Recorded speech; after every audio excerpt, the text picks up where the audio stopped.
এখন সবচাইতে বিশ্বে সুন্দরের তালিকায় যাদের নাম আছে, 1 নম্বরে যে মহিলার নাম পাওয়া যাচ্ছে, আপনি ইন্টারনেট ঘাঁটবেন, 1 নম্বরে বিশ্ব সুন্দরী দুনিয়া না, 257টা রাষ্ট্রের ভেতরে চেহারার এই কাটিংটা সবচাইতে সুন্দর যার। ওই সমস্ত কাজ কারবার যারা করে, মানুষের চেহারা মাপজোপ করে যারা এগুলো উপস্থাপন করে, তাদের বর্ণনা কি নাম বলেন তো দেখি? কেমন পড়াশোনা করেন বলেন? হুজুর তো আসমানে থাকে, বলতে পারবে না, আপনি তো পারবে। কি নাম বললো? পরিমন। ওটা চেহারা হইল, আমার সাথে ছিল, আমার পাশের ছেলে ছিল, আদালতে আমি বহুবার দেখা হয়েছে। না, ওইটা না। রাশ্মিকা মান্দানা নাম শুনেছেন? চেহারার কাটিংয়ে এখন পৃথিবীতে 1 নম্বরে আছে। এই মহিলার দিকে একটু আল্লাহর নাম নিয়ে তাকাবেন, দেখেন তো কি সুন্দর করে আল্লাহ তারে বানিয়েছে। এর চাইতে তাহলে শতগুণে সুন্দরী ছিল আমাদের আদি মাতা হযরতে হাওয়া আলাইহিস সালাম। কি বানিয়েছিলেন আল্লাহ তাকে। 2 নম্বরের নাম পেয়েছে হযরতে জুলাইখা, ইউসুফ নবীর স্ত্রী। 3 নম্বরে নাম পেয়েছে ইব্রাহিম নবীর বড় স্ত্রী হযরতে সাহারা রাদিয়াল্লাহু তাআলা আনহু সারা। 4 নম্বরে আমাদের নবী মুহাম্মদ রাসূলুল্লাহর ছোট মেয়ে হযরতে ফাতিমাতুজ জোহরা রাদিয়াল্লাহু তাআলা আনহা। এত সুন্দর করে মানুষকে আল্লাহ বানিয়েছিলেন। মেয়েদের ভেতরে 4 জনকে। সৌন্দর্য যদি প্রদর্শনের বিষয় হতো, এনারা বিশ্ব সুন্দরী হয়ে সারা দুনিয়ায় চেহারা দেখিয়ে বেড়াতেন। অথচ এই বিশ্ব সুন্দরীর তালিকায় যাদের নাম পেলাম, হযরতে ফাতেমা জীবিত অবস্থায় তো আছেই, মরণের আগেও স্বামীকে বলেছিলেন, আমি মারা গেলে তাড়াতাড়ি করে আমারে কবরে দিয়ে দিও। বেশি মানুষ খবরও দেওয়ার দরকার নেই। মানুষ হয়তো কাপড়ের উপর দিয়ে আন্দাজ করতে পারে নবীর মেয়ে এরকম মোটা ছিল, এরকম পাতলা ছিল। নিজের চেহারাকে, নিজের পর্দাকে কত গুরুত্ব দিয়েছে তারা। আজ একটু চেহারা ভালো হলেই মানুষকে দেখান আপনি মানুষ। হযরতে আদম নবী হাওয়ার দিকে শুধু তাকালেন না, ধরতে গেলেন। আল্লাহ পাক বলেন তাকানো যাবে না, ধরাও যাবে না। হযরতে আদম আলাইহিস সালাম ওই দিনই বলেছিলেন, আল্লাহ ধরাও যাবে, তাকানো যাবে, কোন কায়দা আছে বলেন? আল্লাহ পাক বলেন বিবাহ করা লাগবে। কি করা লাগবে বলেন? বলেন। উনি বলছেন আমি রাজি আছি বিয়ে করতে। আল্লাহ পাক বলেন শুধু বিয়ে করতে রাজি হলেই হবে না, বিয়ের আগে দেন মোহর দেওয়া লাগবে। আমার কাছে কিছু নেই। এই যে আতুহুন্না ওয়াজুরহুন্না ফারিদা, দেন মোহর দেওয়া, এটা কিন্তু নফল বিষয় না, এটা ফরজ, নামাজের মতো ফরজ। আজ যদিও অনেকে এরকম আদায় করতে চান না, যেটা যে ফরজ অনেকে জানেন, তারপরও দিতে চান না। ফরজ কোনো বিষয় আপনি ইয়ারকি মারেন কোন কারণে? যাদের দেন মোহর বাকি আছে, হাতে পায়ে ধরে বলছি দিয়ে দেবেন। যদি ফাঁকি দেওয়ার নিয়ত থাকে, জেনাকারের কাতারে উঠবেন কিয়ামতে। এখানে বাকি আছে কার হাত তোলেন তো দেখি? একজনে? না, ঠিক আছে। এই স্টেজে যারা আছে সব মনে হয় দিয়ে দিয়েছে, আলহামদুলিল্লাহ। এত বড় বড় আল্লাহর ওলি যদি না দেয়। এখান থেকে কয়েকটা মাসলা আমি এনেছি। এই যে যারা বিয়ে 2টা 3টা 4টা করলেই অনেকে মন খারাপ করে, না ও চরিত্র খারাপ হয়ে গেছে। আরে বেটা, বিয়ে যারা বেশি করে তো চরিত্র ভালো। আমার রিমান্ডে, আমার আকিস গ্রুপে আমি চাকরি করতাম, ওনার ছেলে যেই কয়টা, আকিসের তো 3টা বউ, ওনার বড় ছেলে 4টা। প্রায়গুলোই 3টা 4টা 2টার নিচে মনে হয় নেই। কারণ তাদের যে সম্পদ, তারা করবে কি? বিয়ে করার জন্য কয়েক প্রকার মেয়েকে বেছে নেওয়ার নির্দেশ আছে। 1 নম্বরে অসহায়, 2 নম্বরে বিধবা, 3 নম্বরে স্বামী পরিত্যক্তা, তালাক প্রাপ্তা যারা। এরকম মহিলা অসহায় যারা সমাজের, আপনি যদি বিয়ে করেন, একদিকে নবীর সুন্নাত আদায় হবে, 2 নম্বরে সমাজের ওই মানুষগুলো একটা পরিচয় পাবে। কারো চেহারায় মুগ্ধ হয়ে অন্ধভাবে তাকে বিয়ে করবেন শুধু আনন্দের জন্য না। এই কারণগুলো যদি থাকে, সে যদি 2 2 3 3 4 4 বিয়ে করে, ইনসাফ কায়েম করতে পারে, সেটা একটা আল্লাহর ওলি। আল্লাহর ওলি দেখার জন্য আপনি সে চট্টগ্রাম চলে যাচ্ছেন। আল্লাহর ওলি তো ওইটা, যে লোকটা এই এই কাজগুলো করে। এই জন্য বহু বিবাহ, যদিও আমাদের এই ভারত, বাংলাদেশ, পাকিস্তানের সমস্যা, কিন্তু এই কাজটা কিন্তু খারাপ না। কি কথা বলেন না কেন? আপনারা করবেন তো? আমি তো বলছি, কিন্তু আমার তো সম্ভব না, আমাদের শরীর, আমার দ্বারা হবে না। যারা করেছেন মারহাবা, আলহামদুলিল্লাহ। হ্যাঁ, হযরত আদম আলাইহিস সালাম বলেছিলেন, আল্লাহ আমার কাছে দেন, মোহর দেওয়ার মতো তো কিছু নেই।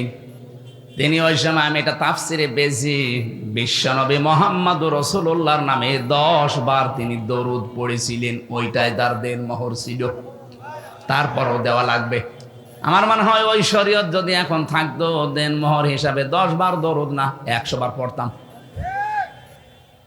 না। যারা দেননি অবশ্যই দিয়ে দেবেন, এটা তাদের হক, অধিকার। এটা যদি না দিয়ে, এই যে বরযাত্রী যায় যারা দেখি, বরযাত্রী কোথায় পেয়েছেন বলেন তো? এটা হিন্দুদের কালচার। মুসলমানের কালচার হচ্ছে অলিমা। কি বলেন তো? আরো আসতে বলেন। অলিমা করতে হবে আমাদেরকে। যদিও আমার পর্যন্ত হয়নি, সামনের থেকে আমি চেষ্টা চালাবো, কারণ আমার ছেলে নেই, আমার সব মেয়ে। আমার তো অলিমা করলেই সব কিছু বেঁচে যাবে। কি কথা বোঝে? অলিমা ছেলের বাড়ি হয় না, মেয়ের বাড়ি হয়। তাহলে আমার তো বাঁচা লাগবে নাকি? যদিও আমার শ্বশুর ধরা খেয়েছে, বেশি মানুষ নিয়ে, আমি 7 জন মানুষ নিয়ে গিয়েছিলাম, যাক হয়ে গেছে। কিন্তু এখন থেকে না, আর বরযাত্রী নয়। কেউ বরযাত্রী দাওয়াত দিলে বলবেন আমি যাব না, আমার অলিমার দাওয়াত দেন, আমি আসি। কি কথা বলে না কেন? এটা একটা জুলুম হয়ে যায় মেয়ের বাপের ওপরে। 18, 20 বছর, 22 বছর এত কষ্ট করে একটা মেয়েকে লালন পালন করার পরে আপনার হাতে তুলে দিচ্ছে, এরপরও আবার তার কাছে 200 মানুষ খাওয়ানো লাগবে। মানে এই যে 20 বছর 25 বছর পর্যন্ত মেয়েটার পেছনে যে খরচ, তাকে লেখাপড়া করানো, খাওয়ানো, বলেন তো এর উপকার সারা জীবন তার বাবা মা একদিনও পাবে না? যত উপকার এখন থেকে সারা জীবন আপনি পাবেন। আপনার সন্তান সে পেটে নেবে, আপনার সন্তান লালন পালন করা, সেবা করা, যা করা সাংসারিক সব আপনার বউ করছে এই মেয়েটা। এত কিছু সারা জীবনের জন্য ফ্রি দেওয়ার পরেও ওকে দেখছে, তাই তো কত না। এরপরে আবার আপনাকে 200 লোক খাওয়াতে হবে কোন কারণে? এই জন্য বরযাত্রীর সিস্টেম বাদ দেওয়া দরকার। যারা ছেলের বাবা আছেন, এটা বাদ দেবেন তো? এই বেটা তো আওয়াজ পাওয়া যাচ্ছে না, তার মানে এটা চলবে না। এখন থেকে অলিমার সিস্টেম চালু হবে ইনশাল্লাহ। কথা বলেন ইনশাআল্লাহ। বরযাত্রী দাওয়াত দিলে একেবারে মুখের উপরে না করে দেবেন না, আমি ওই ছোট লোকে কাজে নেই, আমার অলিমার দাওয়াত দেন, দরকারে আমার বউ নিয়ে যাব। কথা বলেন না কেন? আমার ভাইরা, আমি এখান থেকে যেটা নিয়ে আসার জন্য বলছিলাম, সেই পৃথিবীর শুরু থেকেই মেয়েদের ওপরে আকর্ষণ তৈরি করেছেন কে? এটা এখন বিকর্ষণে পরিণত করে মহিলাই বিয়ে করবে। আজ 3 দিন আগে কুষ্টিয়ায় 2 জন মহিলা জিদ ধরেছে যে আমরা বিয়ে করব, যদি না দেন আমরা মরে যাব। তোমরা মেয়েরা বিয়ে করবে, তাই আমরা কি করছি? কি কথা বলেন? আমাদের কাজ কি? এই সমকামিতা এটা প্রমোট করছে এক শ্রেণীর মানুষ। ঢাকায় নাকি এখন শুনছি মানবতার অফিস নামে সমকামিতার অফিস তারা চালু করতে চাচ্ছে। না, এটা হতে দেওয়া যাবে না, এটা আল্লাহর পুরা নিষিদ্ধ। এরা উল্টিয়ে ফেলেছে আল্লাহর সিস্টেমকে। এই জন্য আল্লাহ জর্ডানে একটা জায়গাকে ডেড সি বানিয়ে দিয়েছেন, মৃত সাগর। এই দেশকে আল্লাহর গজব দিয়ে ঢেকে ফেলার জন্য অনেকে সূক্ষ্ম ষড়যন্ত্র করছে। এই 15.5 বছরের ভেতর এটার বীজ বপন হয়েছে। আমরা চাই না এই পাপটা এদেশে জারি হোক। লূত আলাইহিস সালামের ঘটনাটার কাহিনী আমি এই জন্য ইঙ্গিত দিলাম। আল্লাহ বলেন এই সেই ঘরগুলো আল্লাহর অবাধ্যতায় পরিণত হয়েছিল। এই ঘরগুলো দেখেন, বিমা জলামো, তাদের জুলমের কারণে। আল্লাহ রাব্বুল আলামিন এই খবিয়াতান শব্দ আয়াতের মাঝে দেওয়ার পরে আমার মনে হয় এই আয়াতটা 2024 সালের 5 আগস্টের বিকাল 5টার আগে মনে হয় নাজিল আরেকবার হয়েছে। আল্লাহ ফাতিলকা বুয়ুতুহুম, তুমি একটু তাকাও না কেন এই সেই ঘরগুলো। ফানজুর কাইফা কানা আকিবাতু মাকরিহিম, আন্না দাম্মারনাহুম ওয়া কওমাহুম আজমাইন। হ্যাঁ নবী, একটু নজর করেন না, এই মকরবাজগুলো, এই দুর্বিসন্ধি ষড়যন্ত্র যারা করেছিল, এদের আচরণ, এদের পরিণাম আমি আল্লাহ কি করেছিলাম আপনি দেখেন। আন্না এর ফাইল সরাসরি আল্লাহ নিজে, দাম্মারনাহুম ওয়া কওমাহুম আজমাইন, তাদেরকে এবং তাদের জাতিকে, কওমকে আমি আল্লাহ সমূলে ধ্বংস করে দিয়েছিলাম, শিকড় পর্যন্ত তুলে ফেলেছি। এখান থেকে আমি যেটা পেয়েছি বাংলাদেশের সাথে, এই যে খাওয়াবিয়াতান শব্দটা দিয়ে, আল্লাহ বলেন ওদের জুলুমের কারণে ওদের বাড়ি ঘরগুলো পরিত্যক্ত হয়ে আছে, ওজাড় গৃহ বানিয়ে দিয়েছি, জনশূন্য করে দিয়েছি। এর বাস্তব প্রমাণ আমার কুষ্টিয়ার হানিফের বাড়ি। আপনাদের মোহনপুরে আল্লাহর ওলির খবর কি আমি জানি না? হ্যাঁ, আগস্টের 5 তারিখের পরে আমি সর্বোচ্চ 10 দিন বাইরে ছিলাম, সিঙ্গাপুর, মালয়েশিয়া দিয়ে। এরপরে তো এদেশের প্রায় থানায় আমি যাচ্ছি, যেখানেই যাচ্ছি দেখছি জালেমদের বাড়ি ঘর এই খাওয়াবিয়াতান আল্লাহ বানিয়ে দিয়েছে। এটা যদিও জনগণের হাতে, কিন্তু এর ফাইল আল্লাহ নিজে। আন্না দাম্মারনাহুম, আমি নিজে তাদেরকে ধ্বংস করেছি। এদের বাড়ি ঘর গুলাস পরিত্যক্ত। 3 দিন আগের পত্রিকা, সবচাইতে দামি বাড়ি যেটা মানুষ চুমা খেত গিয়ে, এই বাড়ি এখন জাতীয় টয়লেট হয়ে যাচ্ছে। জামাতবদ্ধ হয়ে 8-9 জন একসাথে যাচ্ছে আর বিভিন্ন দিকে মুখ করে চালাচ্ছে। বলেন তো, এত দামি বাড়ি, এত দামি নামি জায়গা যদি আল্লাহ জাতীয় টয়লেট বানিয়ে দিতে পারে, এর পরের শব্দের লাম আছে, ইন্না ফি যালিকা লাআয়াতান, এখানে লামে তাকিদ। আল্লাহ বলেন এর ভেতরে নিদর্শন আছে, অবশ্যই নিদর্শন আছে। লিকাউমি ইয়ালামুন, যারা জ্ঞানী তাদের জন্য কি নিদর্শন। এত বড় বড় পাকা পাকা জালেমের বাড়িগুলো যদি আল্লাহ উজাড় গৃহ বানিয়ে দিতে পারে, আগামীতে যারা চেয়ারে বসবে এরাও যদি এরকম জালেম হয়, তাদের বাড়ি ঘর উজাড় গৃহ হয়ে যাবে। কি বোঝাতে চায় আমার মনে হয় আপনি বুঝাতে পেরে ফেলেছেন। এরপরেও যদি কেউ না বোঝার ভান করে থাকেন, সেদিন আপনার বাড়ি এরকম পায়খানা হবে, সেদিন টের পাবেন। এই জন্য যেন না হয়, কারণ জুলুমের এই জায়গাগুলো আল্লাহর কাছে অভিশপ্ত হয়ে যায়। যারা হজ করতে গেছে স্যার সহ জিজ্ঞাসা করেন, একটা জায়গা আছে একটু জোরে যাওয়া লাগে, গজবের জায়গা ওইটা। আবু জেহেলের বাড়ি পর্যন্ত গজবের জায়গা, জাতীয় টয়লেট নাই, ইন্টারন্যাশনাল টয়লেট বানিয়ে দিয়েছে আল্লাহ। অথচ কি দামি জায়গা, বাদশার বাড়ি। এত দাপটওয়ালা বাদশাহ 14টা কাজ করেছিল আল্লাহ এবং রাসূলের বিরুদ্ধে। এই জন্য তার বাড়ি যদি আজ ইন্টারন্যাশনাল পায়খানা, কিয়ামত পর্যন্ত থাকবে। 15টা কাজ আপনি এক কাটি বেশি করে ফেলেছেন এই 15.5 বছরে। আমি বলবো যদি সময় থাকে সামনে, 15টা কাজ করার পরে আপনার বাড়িও দেখবেন জালেমদের বাড়ি আল্লাহ জাতীয় টয়লেট বানিয়ে দেবে। কারণ আছে। কাবা শরীফ তাওয়াফ করার পরে ওই উপরে গেলাম, হঠাৎ দেখছি পেটে আমার যন্ত্রণা, ব্যথা করছে।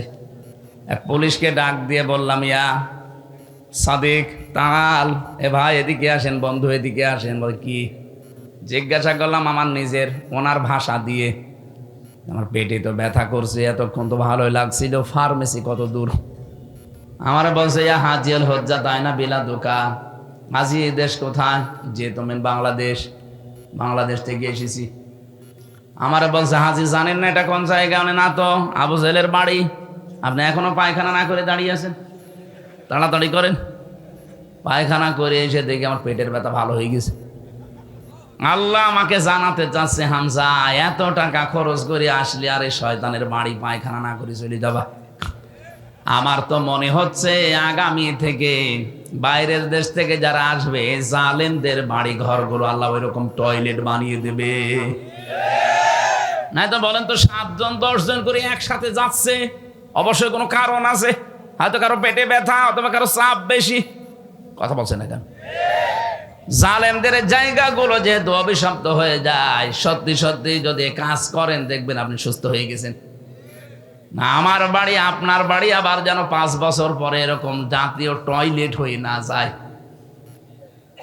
আল্লাহ যেন আমাদেরকে বাঁচান এই জুলুম করা থেকে, বলেন আমিন। শব্দটা এত ভয়ঙ্কর শব্দ, জালেম যারা।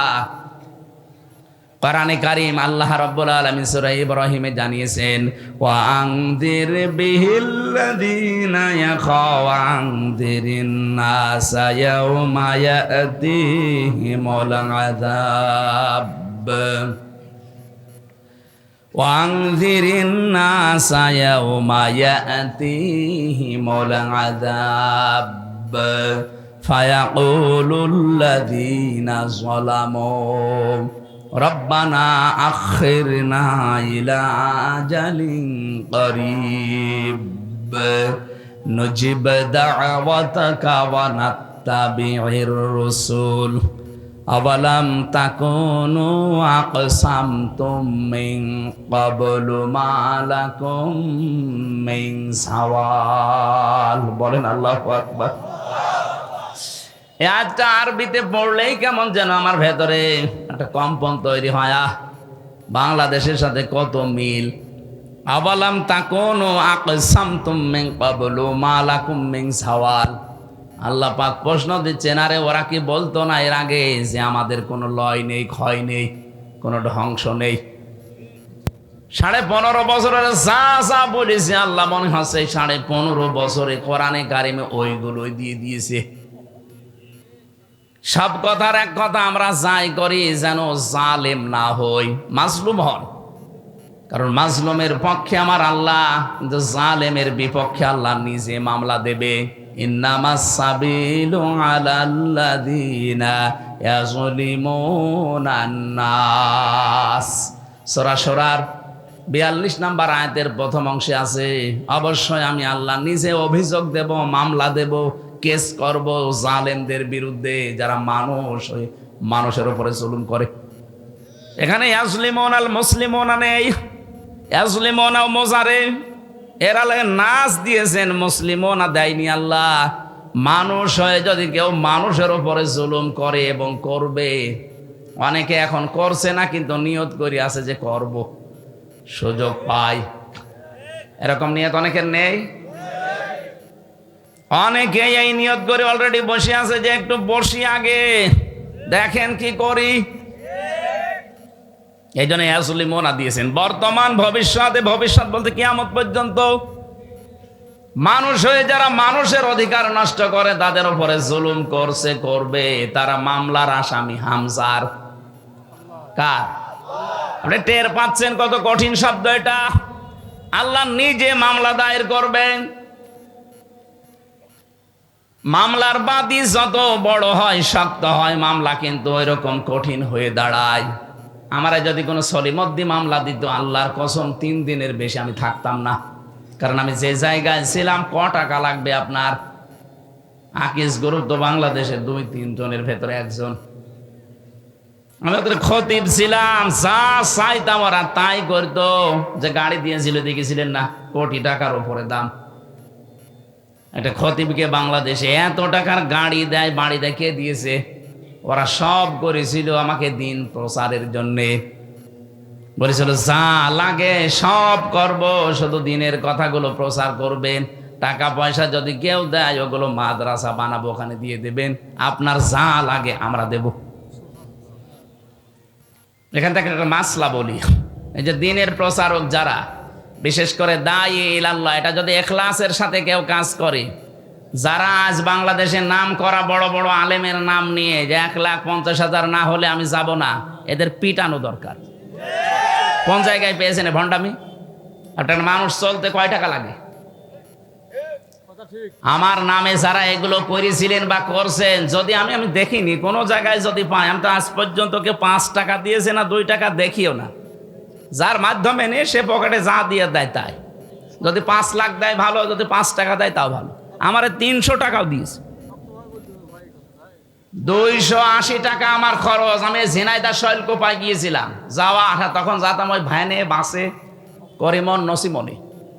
300 টাকা দিয়েছে, খাওয়া দাওয়ার দিয়ে সব মিলে 280 টাকা আমার খরচ, 20 টাকা বেঁচেছিল। আর এখন সেই জায়গায় 20,000 30,000 দিচ্ছে, আবার কত লাগবে টাকা? যদিও জালেমরা এই 3টা বছরে আমার বাবাকে একেবারে ধ্বংস করে দিয়েছে।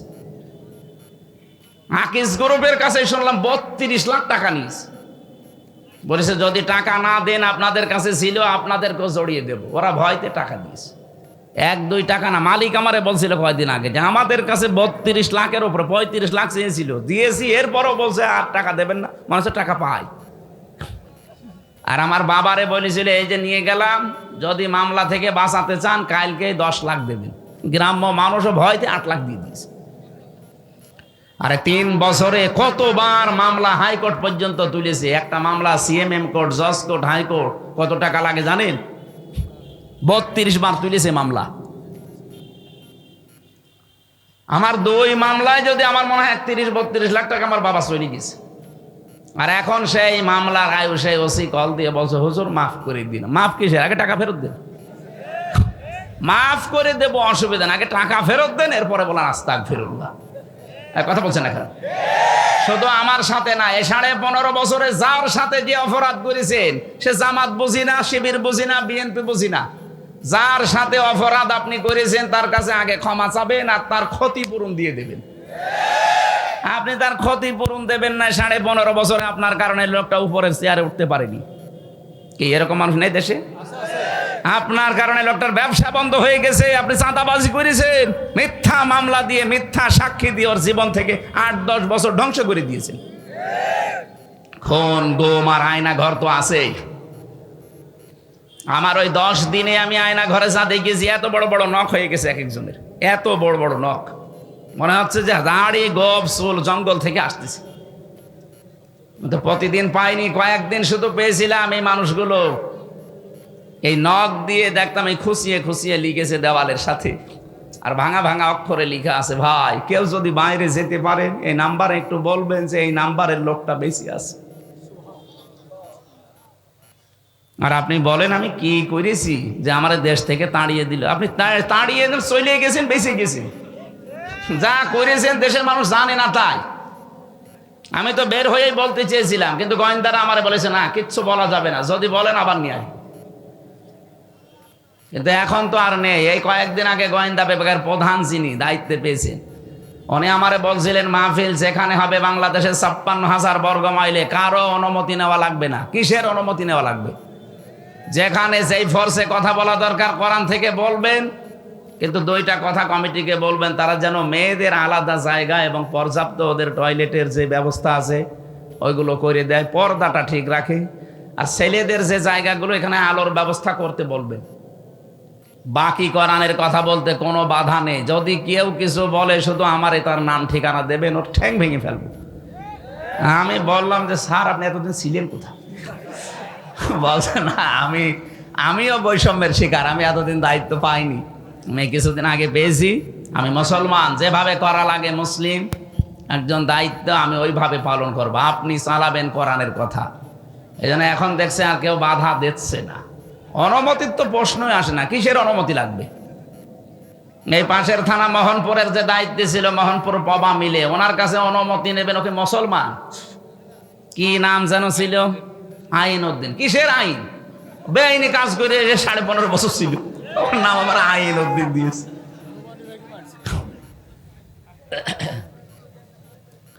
এই 15.5 বছরে যারা এমপি আর মন্ত্রী আর উপজেলা চেয়ারম্যান ছিল, যদি কেউ আমার সামনে বলেন সাবেক এমপি সাবেক মন্ত্রী, আপনার দাঁত মুখ খুলে ফেলবো। এই সমস্ত অবৈধ মানুষের চোরগুলোকে আপনি কোন কারণে বলবেন? আরো বলা লাগবে 15.5 বছরে এমপি হয়ে, মন্ত্রী হয়ে, উপজেলা চেয়ারম্যান হয়ে যা রাষ্ট্রের টাকা পয়সা বেতন নিয়েছেন, ওইগুলো টাকা ফেরত দিন, কারণ ওগুলো আমাদের টাকা। এই কথা বলছেন না কেন? বেগম পাড়া বানায়, সাহেব পাড়া বানায়, আর আমরা কি ঘাস কাটছি? টাকা ফেরত দেওয়া লাগবে, না তো কোনো মাপ নেই। এই জন্য যার কাছে যে অপরাধ করেছেন তার কাছে যে স্বীকার করবেন আর তার ক্ষতিপূরণ দিয়ে দেবেন। আমার বাপকে বলে দিয়েছি যে এখন যদি কেউ আসে বলবো যে 32 লাখ টাকা দাও, এরপর আস্তাগফিরুল্লাহ পড়ো, কোনো অসুবিধা নেই। কয়েকদিন আগে আমি সিরাজগঞ্জ গোল চত্বরে হোটেলে খাবার খাচ্ছিলাম। তার প্রায় এই যে আগস্টের 10 দিন আগে, আগস্টের 5 তারিখে বিপ্লব, 10 দিন আগে মতো আমার এই বগুড়ায় মাহফিল ছিল। ওই ওসি আমার 2 কিলোমিটার তাড়িয়েছে এই ধানের ক্ষেতের ভেতরে, পা মা কেটে। অথচ কিচ্ছু না, উনি উঠতে দেবে না। এই আর জনগণ আমারে তুলবে, এই জন্য আমার একা পেয়েছে আমার আর ওই আব্দুল বারী রশিদি, দুইজনে সে এমন দৌড়, জীবনে আমি এইরকম দৌড়াইনি। 2 কিলোমিটার মাঠের ভেতরে, এই গ্রাম থেকে ওই গ্রাম, শেষ পর্যন্ত সে রাত 11:30 12টা পর্যন্ত পালিয়ে পালিয়ে কোথায় কোথায় ছিলাম। যাক, ওইভাবে কয়েকদিন কেটে গেল। আগস্টের 5 তারিখের পরে ওই লোকটার বিভাগীয় মামলা হয়েছে, ওর ওসিগিরি শেষ, এখন ওরা বদলি করে দিয়েছে কক্সবাজার। সেদিন এসেছিল, এসে বলছে হুজুর আমারে মাফ করে দেন। কে আপনি?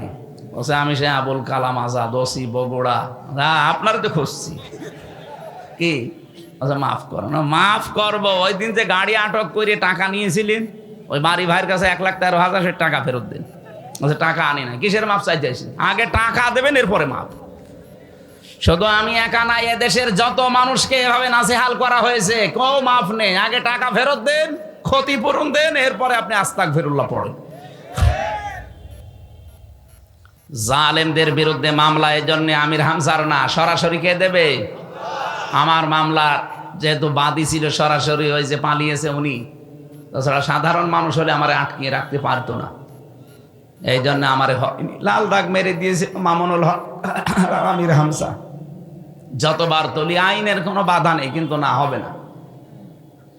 অথচ ওই মামলার সব খারিজ করে দিয়েছে কয়েকদিন আগে, সব খারিজ হয়ে গেছে। আমি মনে করলাম যে জিজ্ঞাসা করি মাননীয় আদালত, এত 3 বছর আপনার কাছে ছিল, তখন বললেন না এটা জামিন দেওয়া যায়, জামিন অযোগ্য। এখন বলছেন এই মামলার কোনো গ্রাউন্ড নেই, এ কি কি দেখে বিচার করব, কোনো মাল ম্যাটারেস নেই। যা, উনি এই কথাই বলতো যে স্যার আমার হাত বাঁধা ছিল, কথা বলে না, এখন হাত খোলা আছে, আমি যতটুকু পারছি ন্যায় বিচার। আমার মনে হয় বাংলাদেশে এখন যারাই দায়িত্বে আছে, সামনে আসবে, কারো যেন হাত বাঁধা না থাকে, সবার হাত আবু সাইদের মতো খোলা থাকবে ইনশাআল্লাহ। এটা যদি সত্যিই থাকে তাহলে কিছু না কিছু ন্যায় বিচার পাওয়া যাবে। আর পূর্ণাঙ্গ ন্যায় বিচার কায়েম করতে হলে অমান হাকামা বিহি আদালা, কোরআনের বিচার লাগবে। এটার বিকল্প কিচ্ছু নেই। দুনিয়ার যত সুন্দর আইন দিয়ে বিচার ব্যবস্থা চালান, ন্যায় বিচার কায়েম করা সম্ভব না। প্রশ্ন আসতে পারে পৃথিবীর উন্নত রাষ্ট্রগুলো ন্যায় বিচার না, কে বলিস? আমি সিঙ্গাপুরে গিয়েছিলাম, কাফেরকে কাফের বলা যাবে না, ওরা কাফের না, ওরা কাফেরকে কাফের বলা যাবে না, এই নিয়ম ওদের। আমি জানতাম না, আমি কাফের বিরুদ্ধে কথা বলেছিলাম, আমার নামে ওরা সেই উল্টা পাল্টা কত কিছু করেছে কয়েকদিন। হ্যাঁ, আমাদেরকে কাফের বললো। ও শয়তানরা জাতে মাতাল হলো, তাহলে ঠিক আছে, কাফের আমার বোঝে, কুফরি কাজ করছে, জুলুম করছে, কিন্তু জালেম বলা যাবে না। কুফরি করছে, কাফের বলা যাবে না। এই জন্য না, ন্যায় বিচার ওখানেও নেই। যেহেতু যেইটা সঠিক ওইটা তুলে ধরতে না পারলে সেই জায়গায় জুলুম হয়, সেই জায়গায় কি হয়, এটা এখানে রাখা দরকার। এই মাথায় না দিয়ে কেউ যদি পায়ের কাছে রাখে, টুপির উপরে জুলুম। এই কথা বললেন না কেন? যে জায়গায় যেটা রাখা দরকার উচিত, ওইটা যদি ওখানে না রেখে কেউ অন্য জায়গায় রাখে, তাহলে তার উপর কি হয় বলেন বলেন? কোরআন শরীফ রাখা দরকার বাংলাদেশে সবার উপরে। কালিমাতুল্লাহি হিয়াল উলিয়া, আল্লাহর কথা থাকবে সবার উপরে, সবার উপরে বাংলাদেশে সংসদ। তো সেই জায়গায় এটা না নিয়ে অন্য কিছু যারাই নিয়ে যেতে চায়, তারাই কোরআনের সাথে জুলুম করে। এই কথা বলুন। আর একটা জুলুম আল্লাহর সাথে চলছে, সার্বভৌম ক্ষমতার মালিক আল্লাহ। এটা অনেক মানুষ এমনি এমনি মনে মনে বলে, কিন্তু বাস্তবে দেখাতে গিয়ে বলে না। ক্ষমতার উৎস জনগণ, এটা একটা শিরিক। এই বাংলাদেশে সূক্ষ্ম শিরিক তুলে দেওয়া লাগবে। বাংলাদেশ জামাত ইসলামী এইটা বিশ্বাস করে না যে ক্ষমতার উৎস জনগণ, ক্ষমতার উৎস আল্লাহ। এই কারণে তাদের নিবন্ধন পর্যন্ত বাতিল করে দিয়েছে জালেমরা। তারা আল্লাহর পরীক্ষায় উত্তীর্ণ হয়ে নিবন্ধন বাতিল হয়েছে, তারপরেও ডন্ট কেয়ার, কিছুই মনে করেনি। চিন্তা ভাবনাও তাদের ছিল না, যে যা করবে করুক, আমরা এটার উপর থেকে টলবো না, কারণ এটা আমার বানানো না। আন্নাল কুওয়াতা লিল্লাহি জামিআ, সব ক্ষমতার উৎস কে? আরো জোরে বলেন। এটা যদি জামাত ইসলামের হয়, তে আপনি কি, আপনি টুপি মাথায় দেন না, আপনি মুসলমানের নাম রেখেছেন, আপনি তো মরে গেলে জামাতের কবরে দেওয়া হবে। এই জন্য যাদের এই বিশ্বাস আছে, আপনি আজকে থেকে এই বিশ্বাস পাল্টান। অথচ এই মজলুম দলটার উপরে আজ সারা বাংলাদেশে এক শ্রেণীর নামে আলেম, কি কি পড়ে আলেম হয়েছে জানি না, এই মানুষগুলো এই মাজলুম মানুষদের উপর একটা তহমত লাগিয়ে দিয়েছে যে এদের আকীদা খারাপ। এটার উপর একটা জুলুম। কখনো এই কথা আর বুঝে শুনে বলবেন না। 5টা কথা 5টা বই পড়া পড়েছেন কোনোদিন আপনি এদের? আপনি আকীদা খারাপ বলেন মানে? আপনার এত ভালো আকীদা যে ফাঁসির দড়িটা গলার কাছে আসলে তখন আকীদা টের পাবেন। অথচ যে মানুষগুলোর বলেন আকীদা ভালো নেই, এই মানুষগুলো ফাঁসির দড়ি গলার কাছে নিয়ে 3 ঘন্টা ঘুমিয়েছে। আমার নিজের সাক্ষী শহীদ মীর কাশেম আলী 3 ঘন্টা পরে যার ফাঁসি, কারারক্ষীকে বলছে ভাই আমি 2 ঘন্টা ঘুমালাম, তুমি 1 ঘন্টা আগে আমার ডেকে দিও। অথচ তার দড়ি ফাঁসির গলার কাছে। তার ছেলেটা গুম হয়ে আছে, ব্যারিস্টার আরমান। তার বউ ওই সময় আইসিইউতে ছিল। এরকম কঠিন পরিস্থিতিতে যার 3 ঘন্টার 2 ঘন্টা ঘুমিয়ে কাটাতে পারে, আপনি পারবেন? বলতে যত সহজ মনে হচ্ছে, আমি তো নিজে প্র্যাকটিক্যাল, তাও পারবো না। তার ইমানটা কোন পর্যায়ে ছিল? আর আন্দাজে আকীদা খারাপ, ইমান ঠিক নেই, ভণ্ডামি করার জায়গা পান না। কখনো এই কথা জেনে শুনে বলবেন না আকীদা ভালো নেই। আকীদা কি? আকীদার বই পড়েছেন আপনি? আকীদা খারাপ হলে এই মানুষটাকে পেতেন আপনি? একটা ফাজিল মাদ্রাসার অধ্যক্ষ উপাধ্যক্ষ খেলা করে পর্যন্ত গিয়েছে না? হাজার হাজার আলেম এই দেশে, মানুষগুলো আকীদা ভালো না। তার আকীদা ভালো না থাকলে ওরা কি ডাইল খেয়ে আলেম হয়েছে? উল্টা পাল্টা কথা বলবেন না। যে মানুষগুলো লোকের খেয়ে, নিজের বাবার টাকা পয়সা হালাল খেয়ে যদি ওই পর্যায়ে যেত তাহলে এই ফতোয়া দিত না। উল্টা পাল্টা জিনিস খেয়ে এই পর্যন্ত চায়, ওর ভেতর থেকে তো ওই কথাই আসবে। আমি আপনাকে ছোট করার জন্য বলছি না, আপনার অনেক কাজ অনেক অবদান আমরা স্বীকার করি। তালিমের যে জায়গাগুলো আছে এগুলোতে আমার দেওয়া সম্ভব না, কিন্তু অর্থনৈতিক বিষয়, রাজনৈতিক বিষয়, রাষ্ট্র পরিচালনার যে বিষয়, এই ক্ষেত্রে বাংলাদেশ জামাত ইসলামী ইসলাম ছাত্র শিবিরের আল্লাহর ওলি। না পয়সা যদি দেখাতে পারেন যে এদের চরিত্রের ভেতরে আছে দুর্নীতি, আল্লাহর কসম আমি ওদের এক্ষুনি গালি দেব। বলেন, 4 আনা দেখাতে পারবেন না। আপনি আল্লাহর ওলি দেখতে এসে কোথায় চলে যাচ্ছেন? সিলেটে। কিসের আল্লাহর ওলি দেখতে যান? আল্লাহর ওলি তো ওই লোকটা, যে লোকটা তার লেনদেনে স্বচ্ছ।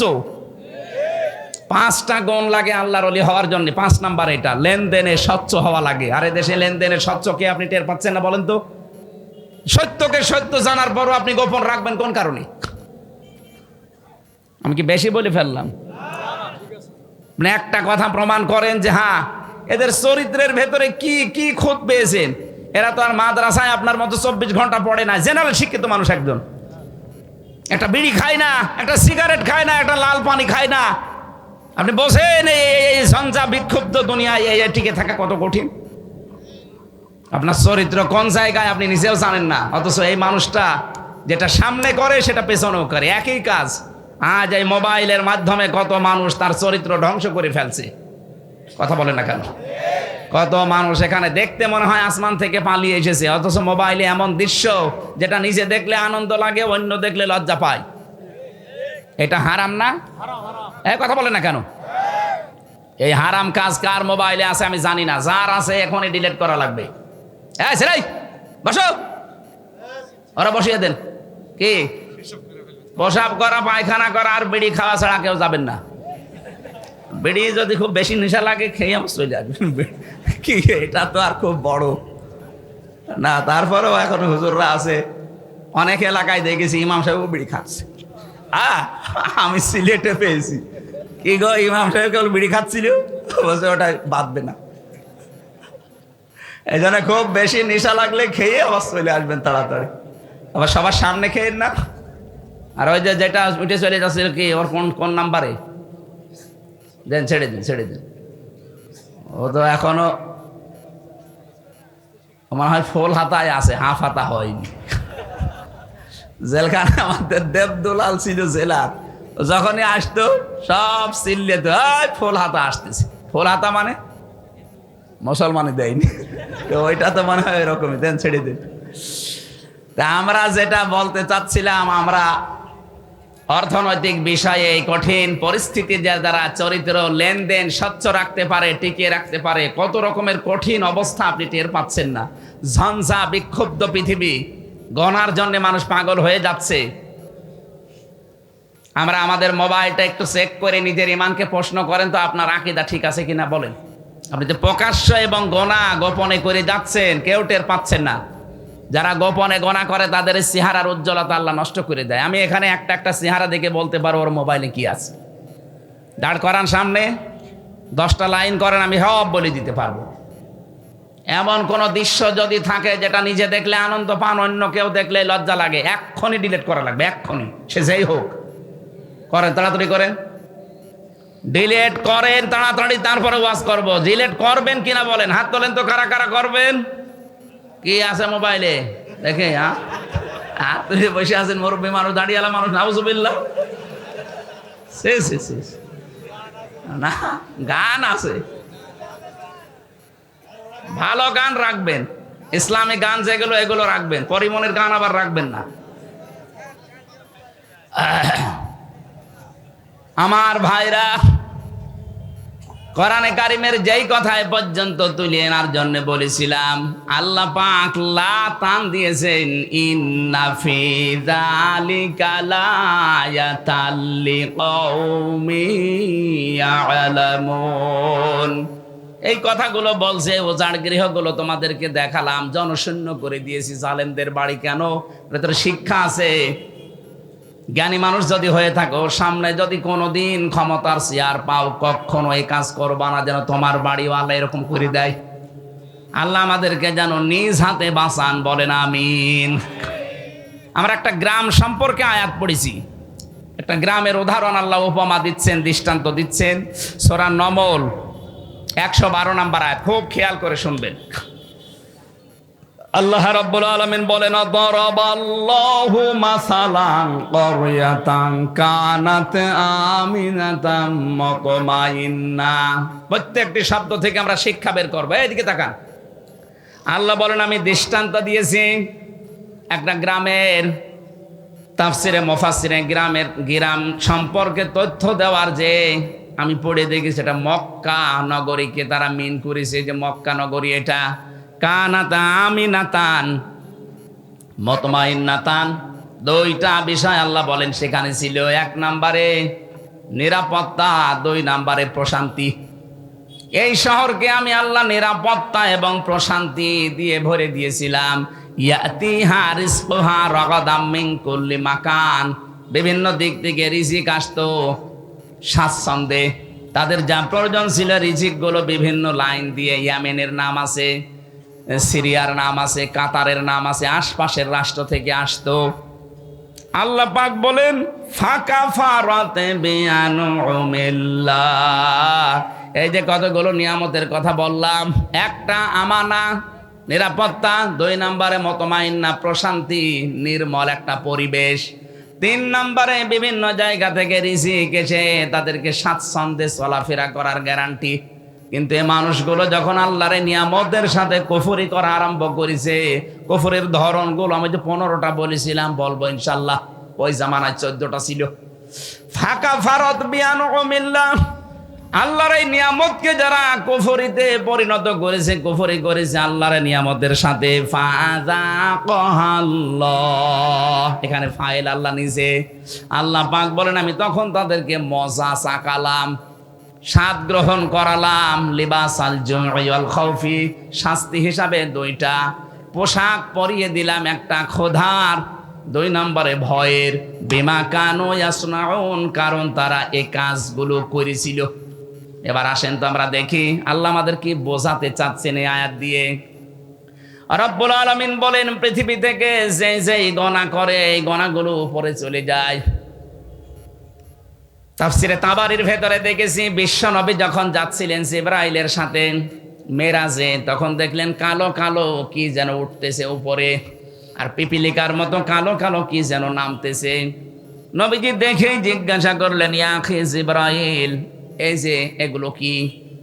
ফেরেশতা জিবরাইল বলেছে, হে নবী, আপনার উম্মতের ভেতরে এই দুনিয়াতে যে সেই গণাগুলো করে, ওই গণাগুলো কালো কালো হয়ে উঠতেছে, আর ওই কালো কালো পিপিলিকার মতো এগুলো কি? নবীজি বললেন, এইগুলো ওরা যে গণা করেছে, এই গণার শাস্তি হিসাবে আমার আল্লাহ এগুলো দুনিয়ায় পাঠিয়ে দিচ্ছে। তাহলে গণার কারণে আপনার ভাগ্য নষ্ট হয়, আপনার উপরে বিপদ আসে, এটা আমি বানালাম?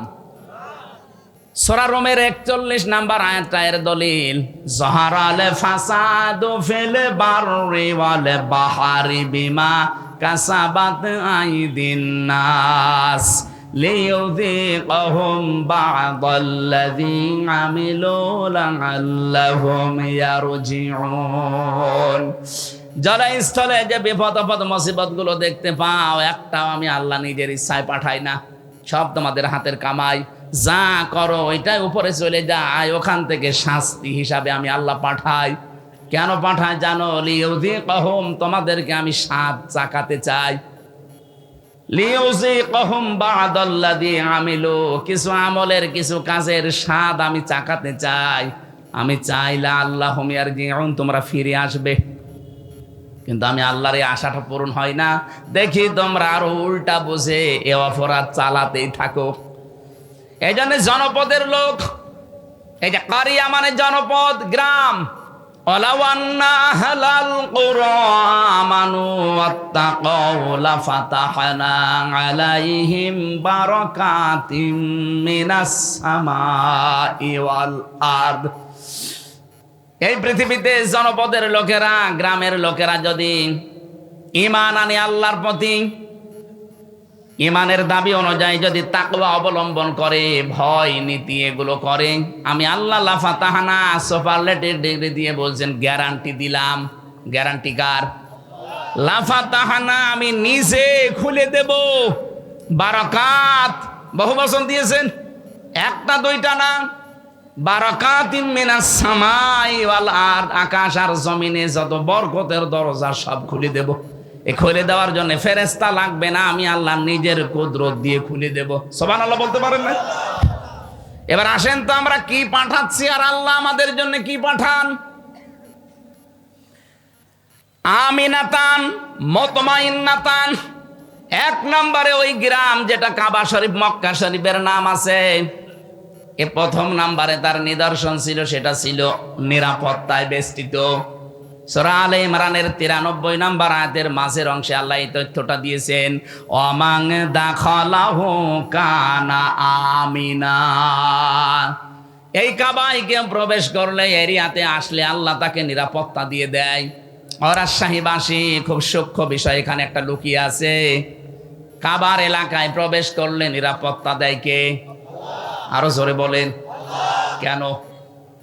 ইন্না আউওয়ালা বাইতি উফিয়া লিন-নাস লাল্লাযী বিবাক্কাতা মুবারাকা ওয়া হুদাল লিল আলামিন। অবশ্যই পৃথিবীতে সর্বপ্রথম ঘর যেটা নির্মাণ হয়েছে তার নাম বাক্কা। বাক্কা মানে মক্কা, এটা প্রাচীন নাম। এই বাক্কাতে যেটা আছে, এখানে দুইটা জিনিস আমি দিয়েছি, মুবারাকান, বরকতময় করে দিয়েছি, অহুদান, পথ নির্দেশিকা এখানে আছে। একটা কালো গ্লাভ দিয়ে ঢেকে রাখা ঘর, কি বরকত সেখানে, কি রাস্তা তৈরি করা আছে এর ভেতরে। তাফসিরে আমি প্রায় 19টা পয়েন্ট পেয়েছি এই বারাক, মুবারাকান আর হুদান, এই দুইটা শব্দের ভেতরে। এত বরকত আল্লাহ দিয়েছেন আমাদের জাতির পিতা হযরত ইব্রাহিম আলাইহিস সালাম। ওই যে ছোটবেলায় যখন তার সন্তানকে কাবার পাশে রেখে গিয়েছিলেন, ওই সময় তিনি দোয়া করেছিলেন, মাবুদ আমার এই সন্তান আদি এখানে রেখে গেলাম, এদেরকে তুমি গোশত এবং দুধ, কি বললেন? গোশত এবং দুধ, এই দুইটার বরকত ঢেলে দিও। ওই দিন জাতির পিতার দোয়া কিয়ামত পর্যন্ত চলতেই থাকবে, এখনো আছে। ওরা কাবার এলাকা, মক্কাতে আপনি দেখবেন কোনো ফসল হয় না, কিন্তু গোশত আর দুধের কোনো অভাব নেই। উটের গোশত বলেন, ছাগলের গোশত বলেন, দুম্বার গোশত বলেন, ভেড়ার গোশত বলেন, আর দুধ যাদের নাম বললাম এদেরও দুধ হয়। উটের দুধ, ছাগলের দুধ, গরুর দুধ, মহিষের দুধ, যাই বলেন। অথচ কোনো খাবার এখানে তৈরি হয় না, দুধ আর গোশতের কোনো অভাব এখনো নেই, কিয়ামত পর্যন্ত হবে না। এটা জাতির পিতা ইব্রাহিমের দোয়ার ফসল। কি বাবা পেয়েছিলাম, এক দোয়ায় চলছে। আর আমরাও এমন বাবা পাই, কি দোয়া করে খালি হুকা খাই। আপনি দেখেন না কি জোরে হুকা খাচ্ছে। এই শব্দটা নিয়ে আজ যারা ভেজাল বাদিয়েছেন তারা নিরসন করবেন। আমেরিকার স্টাইলে অনেকে আজ জাতির পিতা 8, 10 জন, 15, 20 জন বানাতে চাচ্ছেন না। দুইটার একটা আমার মানি না, কারণ এটা ফায়সাল্লাকৃত বিষয়। জাতির পিতা একজন, তার নাম ইব্রাহিম, এটা আল্লাহ বানিয়ে দিয়েছেন। মিল্লাতা আবিকুম ইব্রাহিম হুয়া সাম্মাকুমুল মুসলিমিন। তোমাদের জাতির পিতা ইব্রাহিম, কারণ তিনি তোমাদের নাম মুসলমান রেখেছেন। এখানে হুয়ার ফাইল হয় আল্লাহ না ইব্রাহিম? কি হুজুর, ফাইল আমি দুইটা পেয়েছি, হয় আল্লাহ আমাদের নাম মুসলিম রেখেছেন, অথবা আমাদের পিতা যিনি জাতির পিতা ইব্রাহিম নবী, এই নামটা আমাদেরকে দিয়েছেন। কি সুন্দর বাবা, দেখেন তো, অর্ধবোধক একটা নাম সন্তানের রেখে দিলেন, মুসলিম, আত্মসমর্পণকারী। আর আমরা এখানে কহো বাবা বসে আছি, সন্তানের নাম এমন ভাবে রেখেছে, ও কি হিন্দু নাম না মুসলমান নাম, ও ছাতা বোঝা যায় না। কি নাম রেখেছেন আপনি বলেন তো? কিসের নাম রাখলেন আপনি? একজন মুসলমান দাবি করছেন, আর ছেলের নাম মেয়ের নাম, ও কি হিন্দু না মুসলমান? বোঝা যাবে না। বলে না ওনারা জেনারেল শিক্ষিত, বুঝতে পারে না। আরে ভাই, জিয়াউর রহমান জেনারেল শিক্ষিত মানুষ ছিল না? কি সুন্দর নাম দেখেন তো ছেলে দুইটার, আরাফাত, তারিক। তারিক জিয়া বলেন, তারিক রহমান বলেন, একই বিষয়। আরাফাত রহমান, আরাফাত জিয়া যাই বলেন, কি সুন্দর অর্থবোধক নাম। জেনারেল শিক্ষিত মানুষ নাম রাখলো কি করে? আর আপনি বলেন আমি জেনারেল শিক্ষিত, কি রাখবো, পুতুল না জয়? আমি টের পাইনি। টের পাননি মানে? তারা জেনারেল শিক্ষিত হয়ে যদি এরকম অর্থবোধক নাম রাখতে পারে, রহমানের রাস্তা, তারিক রহমান। আরে নাম শুনলেই কিয়ামতে হয়তো আল্লাহ বলবে যে ঠিক আছে, যা কিছুই যখন পেলাম না, নামের ওসিলায় মাফ করে দিলাম। আর আপনার নামই যদি দেখে হরে, এই এই জন্য আমাদের পিতা হিসাবে কিন্তু 11টা দায়িত্ব পালন করা দরকার। যারা বাবা হয়েছেন, প্রথম নাম্বারে সন্তানের নাম রাখবেন অর্থবোধক একটা নাম। কিয়ামতে আল্লাহ যখন একেবারে মাফ করার কিছুই আর পাবে না, তখন নামের দিকে হয়তো মনোনিবেশ করবে। এটা হাদিসে আমি পেয়েছি। কিয়ামতে আল্লাহ ডাক দিবে মরিয়ম, হাজারো মরিয়ম খাড়া হয়ে যাবে। রব্বুল আলামিন বলেন, আমি এত মরিয়মকে চাই না, আমি ঈসা নবীর মা মরিয়মকে ডাক দিয়েছি। মরিয়ম নামের মেয়েরা বলবে, রব্বুল আলামিন তুমি তো আর বলার সময় বলনি ঈসা নবীর মা মরিয়ম কোথায়? ডাক যখন দিয়েছো দুনিয়ায় তো শুনি নাই তোমার কথা, আজকে মনে করলাম একটু সাড়া দেই। আল্লাহ পাক বলেন, ঈসা নবীর মা মরিয়মের সাথে যাদের মিল আছে, যাও জান্নাতে চলে যাও। এজন্য অর্থবোধক নাম রাখা এটার বাবার আর মায়ের দায়িত্ব। যদিও আমরা অনেকে এটা বেখেয়াল রাখতে পারি না। আবার শুধু অর্থের দিকে কোরআনের শব্দ দেখেই নাম রাখবেন না। সেদিন বলেছিলাম না, একজন কুষ্টিয়ার বড় বাজারের নাম রেখেছে মিহাদ স্টোর। কি গো, কি এ নাম কার? বলছে আমার ছেলের নাম। মিহাদ মানে কি? বলছে কোরআনে পেয়েছি বিসাল মিহাদ। আরে বেটা, এটা নিকৃষ্ট জায়গা, জাহান্নামের এটা নিকৃষ্ট জায়গা। এই জন্য অর্থবোধক নাম রাখবেন।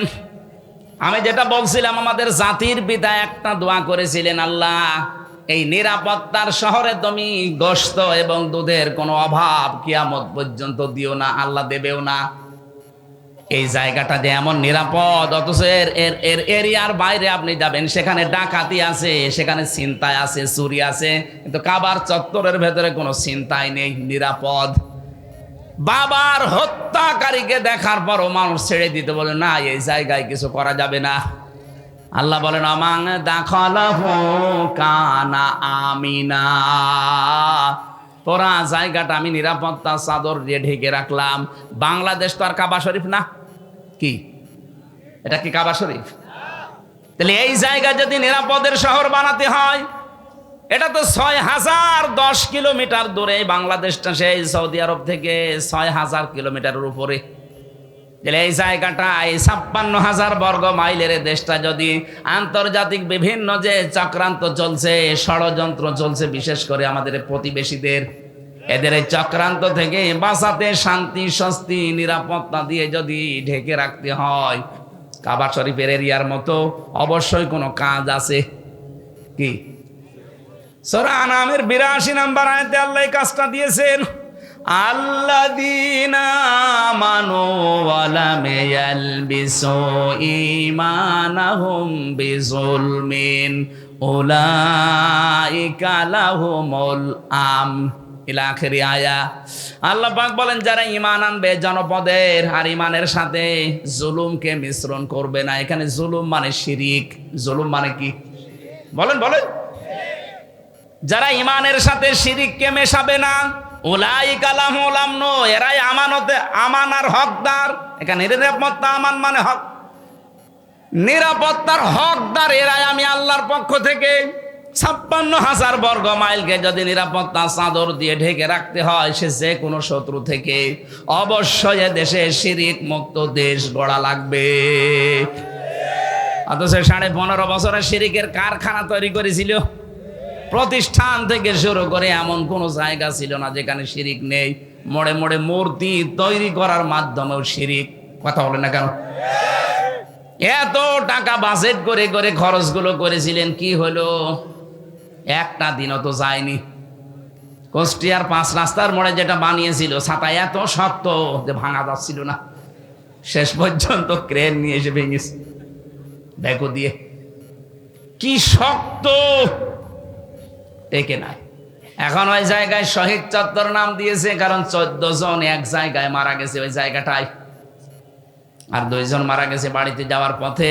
এই 16 জন, এই জন্য ওই চত্বরটার নাম এখন আর বাবা চত্বর নেই, নাম দিয়েছে এখন শহীদ চত্বর।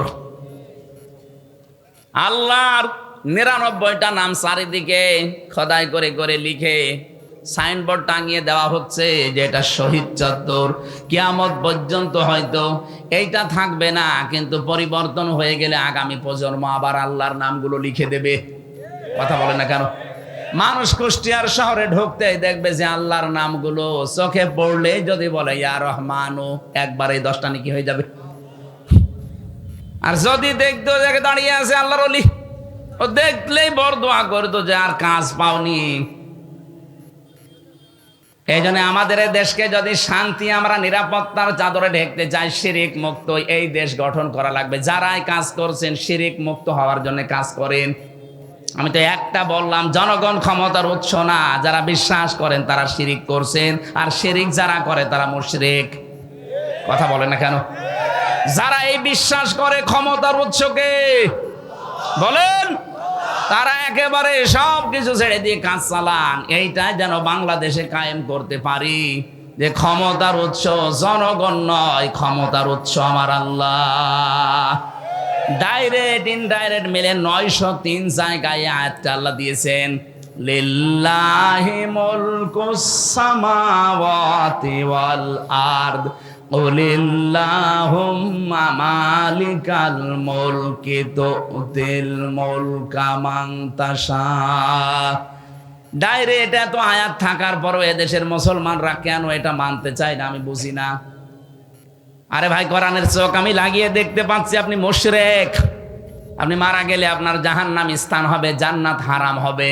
কি করবেন? নামাজ পড়ে রোজা রেখে বাঁচাতে চায়, আপনি না বাঁচিয়ে দৌড় দিচ্ছেন জাহান্নামের দিকে। ফিরে আসেন। পৃথিবী যেহেতু 100 বছর পরে এখানে আমরা কেউ থাকবো না, সব চলে যাব মাটির নিচে। নতুন মানুষ এখানে আসবে। শিরিক করেন, বেদাত করেন, কুফরি করেন, যার জন্য যা করে সম্পদ অবৈধ রেখে যাচ্ছেন, ভুল করছেন আপনি।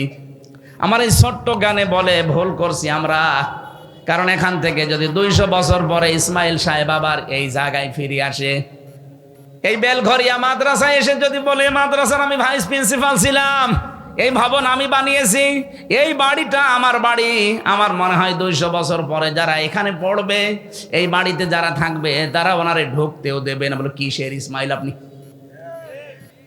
আপনার যদি থাকার জায়গা না থাকে ওই মসজিদের বারান্দায় রাত থেকে চলে যান। অথচ ওই লোকটা এখানকার মালিক ছিল। কথা বলছি না কেন? এই বাড়িটা বানাতে সে বৈধ অবৈধ দেখেনি। বাবা শাহজালাল সব হালাল বলে কামাই করিস, অথচ তার পরবর্তী 3 প্রজন্ম, তার ছেলের ছেলের ছেলের ছেলে, মাত্র 3 প্রজন্ম পরে ওনারা চিনবে না। এই তো দুনিয়া। এইটার জন্য যেন আমাদের বিশাল আখেরাত আমরা নষ্ট করে না ফেলি। বলেন আমিন। এরকম পাগল দুনিয়ায় কেউ আছে না? মানে আমরাই তো না, মানে অবশ্য না। বনের জমি ফাঁকি দিয়ে, ভাইয়ের জমি ফাঁকি দিয়ে আপনি পাগলামি করছেন। ওই জমি আপনাকে জাহান্নামে নেওয়ার জন্য কাল হয়ে দাঁড়াবে। বলেন নাউজুবিল্লাহ। এজন্য জ্ঞান থাকতে কারো মালের দিকে হাত বাড়াবেন না। রব্বুল আলামিন বলেন রিজিকের জন্য এগুলো করো তো, ইয়াতিহা রাগাদাম মিন কুল্লি মাকান। তোমাদের রিজিক আমি আল্লাহ যেভাবে নিয়ে এসে দিয়েছিলাম, বাংলাদেশের তুলনায় বিশ্বের অনেক দেশে আমি তো ঘুরলাম, কত বড় বড় বিশাল দেশ, অথচ জনগণ এত বেশি নেই। আমেরিকা বাংলাদেশের চাইতে 59 ডবল বড়। 59টা বাংলাদেশ পাশাপাশি রাখলে যত বড় হবে একটা দেশ অত বড়। কয়েকদিন আগে আমি মালয়েশিয়া ছিলাম, ওইটা বাংলাদেশের চাইতে 8 ডবল বড়। সৌদি আরব বাংলাদেশের চাইতে 14 ডবল বড়। আর আমাদের দাদাদের দেশ হচ্ছে 29 ডবল বড়। এই তুলনায় বাংলাদেশে 18 কোটি মানুষ। এখন আমরা 18 কোটি মানুষের মাত্র 56,000 বর্গ মাইল। অথচ রিজিক কে দিচ্ছে বলেন তো? আরো জোরে বলেন। রিজিকের ভয় আমরা অনেকে সন্তান আজ হত্যা করে ফেলছি, বেবিদেরকে, বাচ্চাদেরকে মেরে ফেলছি না, এটা কাফেরদের স্বভাব। ওয়ালা তাকতুলু আওলাদাকুম মিন ইমলাক নাহনু নারযুকুকুম ওয়া ইয়্যাহুম। জনপদের লোক আমরা যারা আছি, সত্যি যদি ঈমান আর তাকওয়ার উপরে টিকে থাকতে পারি, রিজিকের কোনো অভাব হবে না। কারণ আমাদের রিজিক আর আমাদের বেবিদের রিজিক কে দেয়? আরো জোরে বলেন। আমেরিকার একটা পদ্ধতি আমরা অনেকে অবলম্বন করে এই কুফরিতে নিমজ্জিত হয়ে শেষ পর্যন্ত আল্লাহর বিরুদ্ধে অবস্থান নিয়েছি। চিন্ময় কৃষ্ণ নাকি যেন নাম ধরা পড়েছে, ওর বক্তব্য দেখেছেন কিছুদিন আগের। ও বলেছিল বাংলাদেশে আমরা সংখ্যালঘু, এই জন্য আমাদের জন্ম নিয়ন্ত্রণ লাগবে না, আমরা সন্তান বাড়াবো যেন মুসলমানদের চাইতে আমি বেশি হয়ে যায়। আরে ভাই, এটা 96% মুসলমান। কত ভাগ? আর আপনারা 4 ভাগও না, কারণ এখানে বৌদ্ধ আছে, খ্রিস্টান আছে, ইহুদি আছে এবং আপনারা আছেন, সব মিলিয়ে খুব বেশি হলেও দেখবেন 2.5 ভাগ, আর আমরা 96 ভাগ। আমাদের সমানে আসতে কমপক্ষে কিয়ামত হয়ে যাবে। কয়টা জন্মাবেন? আমরা কি বসে আছি? এই জন্য আল্লাহর উপরে যাদের বিশ্বাস, রিজিক আসবেই। আল্লাহর এই অবাধ্য কাজটা আমরা যেন না করি, বেবিদেরকে, বাচ্চাদেরকে, বাবুদেরকে যেন আমরা ধ্বংস করি না ফেলি। আল্লাহ পাক বলেন, এই মানুষগুলো যখন আল্লাহর এই নিয়ামত, শান্ত, শিষ্ট, নির্মল এই শহরে বসবাস করার পরেও যে মানুষগুলো জুলুমের পথ বেছে নিয়েছিল, ওই জামানায় আল্লাহর বিধানে হাত দিয়ে সীমা লঙ্ঘন করেছিল, বিশেষ করে ওই জামানায় নবীদের উপরে তারা অত্যাচার চালিয়েছে। আমার নবী মুহাম্মদুর রাসূলুল্লাহকে পর্যন্ত দেশে থাকতে দেয়নি, তাকে পর্যন্ত তাড়িয়ে দিয়েছিল। লা রাদ্দুকা ইলা মাআদ, আল্লাহ গ্যারান্টি দিয়েছেন, হে নবী যেখান থেকে চলে যাচ্ছেন আবার এই জায়গায় আমি আল্লাহ আপনাকে ফিরিয়ে নিয়ে আসবো। এই আয়াতের তাফসীর আমি 2টা তথ্য পেয়েছি। পৃথিবীর ময়দানে যারা কোরআনে কারিমের সাথে সম্পৃক্ত থাকার কারণে দেশে থাকতে পারে না, ওরা যদি হিজরত করে, ও আল্লাহ পাক ওদেরকে অবশ্যই আবার ফিরিয়ে নিয়ে আসবেন সম্মানের সাথে। যেমন মাওলানা আবুল কালাম আজাদ, এই কথা বলছে না কেন? আরো কত মানুষ আছে, আমি নাম নিলাম না, যারাই কোরআনের জন্য নির্যাতিত, নির্বাসিত হয়েছেন, তাদেরকে আল্লাহ রাদ্দুকা ইলা মাআদ ফিরিয়ে আনবেই, অপমান না, সম্মানের সাথে। আর যারা কোরআনের সাথে বেয়াদবি করে দেশ ত্যাগ করবে, নির্বাচিত হবে, নির্বাসিত হবে, এই মানুষগুলোকে ফিরিয়ে নিয়ে আনার কোনো গ্যারান্টি আমার আল্লাহ দেয়নি। তার প্রমাণে চেঙ্গিস খান, লক্ষণ সেন পালিয়েছে, আজ পর্যন্ত ফিরে আসেনি, আসবেও না কিয়ামতের আগে। কথা বলে না কেন? কোরআনের বিরুদ্ধে অবস্থান নিয়ে যারা নির্বাসিত হবে, এদেরকে আল্লাহ ফিরিয়ে নিয়ে আনার গ্যারান্টি দেয়নি। এদের 15.5 বছরে আমরা অনেকেই নির্বাসিত ছিলাম বিভিন্ন কায়দায়, কিন্তু আল্লাহ আমাদেরকে বাঁচিয়েছেন। ওয়াজাইনাল্লাযীনা আমানু ওয়া কানু ইয়াত্তাকুন, বলেন আল্লাহ নিজে বলছেন, ওয়াজাইনাল্লাযীনা আমানু, যারা ঈমান এনেছে আমি আল্লাহ নিজে তাদেরকে রক্ষা করেছি। সুবহানাল্লাহ বলতে পারেন না? এই জন্য জালেম যারা 3 মাসে অনেকে আত্মহত্যা করছে, অথচ মজলুম মানুষগুলো আজ 15টা বছর আত্মহত্যার পথ তো বেছে নেয়নি, টিকে ছিল। কিয়ামত পর্যন্ত যদি মুসলিমদের উপরে কেউ জালেম করেই থাকে, আল্লাহ নিজে তাদেরকে দাঁড় করিয়ে রাখবে। ওয়াং জাইনার ফাইল আল্লাহ নিজে। এই জন্য আমরা সাবধান হব। কুফরের মাধ্যমে নবীর এখন নেই, নবীদের ওয়ারিসরা আছে, তাদের সাথে আপনি মাজায় দড়ি দিয়ে আদালতে টানতেন। এই যে আমার মাজায় দড়ি দিয়েছিল, শুধু দড়ি দিয়ে, হাতে হ্যান্ডকাপ দিয়ে, পায়ে দিয়েছে ডান্ডা বেড়ি। মাওলানা রফিকুল ইসলাম খানের মতো একটা মুরব্বী মানুষ আমারে মাঝে মাঝে বলতো, হামজা দেখো আমি একটা মুরব্বী মানুষ, আর আমার মাজায় দিয়েছে দড়ি, আমার পায়ের সাথে ডান্ডা বেড়ি দিয়েছে। তাও 1 পায়ে দিলে হয়, 2 পায়ে ডান্ডা বেড়ি দিয়ে আবার মাজায় দড়ি, হাতে হ্যান্ডকাপ দিয়ে টেনে নিয়ে যাচ্ছে, মানুষ গরু নিয়ে যাচ্ছে। মানে একটা আলেম মানুষ না, এক কথা বলছে না কেন? ওনার নামের আগে দেখবেন মাওলানা আছেন, কামেল পাশ, মাওলানা রফিকুল ইসলাম খান। আপনি আমার মতো ছোটখাটো হুজুরকে দিলেন, সে তো হুজুরদের উস্তাজ। এদেশে আলেমদের যে সংগঠন আছে, ওলামা পরিষদ আছে, তার সভাপতি তিনি। আর তার মাথায় আপনি দড়ি দিয়ে, হাতে হ্যান্ডকাপ দিয়ে, তাও ডান্ডা বেড়ি। খুব কষ্ট পেয়েছে লোকটা। কাশিমপুর থেকে আদালত পর্যন্ত বেড়ে 3.5-4 ঘন্টা সময় লাগে। এত সময় ওনার বেঁধে নিয়ে আসা লাগবে কেন? উনি কি পালিয়ে যাচ্ছে? আলেমদের উপরে জুলুম করার কারণে আল্লাহ পাক বলেন, ফাআযাকাল্লাহ লিবাসাল জুই ওয়াল খাউফ। 2টা শাস্তি নাজিল করব তাদের মজা চাকানোর জন্য। 1 নম্বরে তাদের ক্ষুধা দুর্ভিক্ষ দেব। তাকান এখন ওদের ক্ষুধা আছে না নেই? যেই কয়জন আদালতে দেখতে পাচ্ছেন ক্ষমতা চিরস্থায়ী না, আদালতে নেওয়ার সময় মনে হচ্ছে কত রকমের ক্ষুধা ওদের ভেতরে। 2 নম্বরে ভয়, চেহারার ভেতরে ভয়ের ছাপ আল্লাহ তৈরি করে দিয়েছে। বিমা কানু ইয়াসনাউন, কারণ তারা এতদিন এই কাজ কারবার করেছিল। আল্লাহ আমাদেরকে যেন এই আয়াতের যে মূল শিক্ষা, আল্লাহর অবাধ্যতা করে জো এবং খাওপ, এই 2টা যেন চাপিয়ে না দেয়। যদি একবার দুর্ভিক্ষে পড়ে যায়, আমরা কিন্তু করে গণহারে মরব। সামনে যারা আসবেন তারা যেন, বিশেষ করে আল্লাহওয়ালা যারা নবীদের ওয়ারিস, তাদের সাথে বেয়াদবি করবেন না। আপনি নিজের কপালে নিজে আগুন লাগাবেন। আল্লাহ আমাদেরকে বাস্তবে আয়াতটা প্র্যাকটিক্যাল লাইফে যেন সেট করে দেন, বলেন আমিন। এখানে কি লিখলেন? যারা দাঁড়িয়ে আছেন আপনারা টাকা দেননি? হ্যাঁ, আপনার 2টা টাকা হলেও কোরআনের প্রচারে থাকা লাগবে। আরে ভাই, টাকা যদি কোরআনের পেছনে না ব্যয় হয় তো কনে ব্যয় করবেন আপনি? 3 জায়গায় টাকা খরচ করলে হিসাব দেওয়া লাগবে না কিয়ামতে। একটা কোরআনের প্রচারে, 2 নম্বর পরিবারের জন্য, 3 নম্বরে জিহাদের ময়দানে দেন। এখানে যেহেতু কোরআন প্রচারে কাজ হচ্ছে, যারা যা দিয়েছেন, আর যারা যাচ্ছে 5টা টাকা হলেও আপনার যেন থাকে, সমর্থ অনুযায়ী দান করবেন।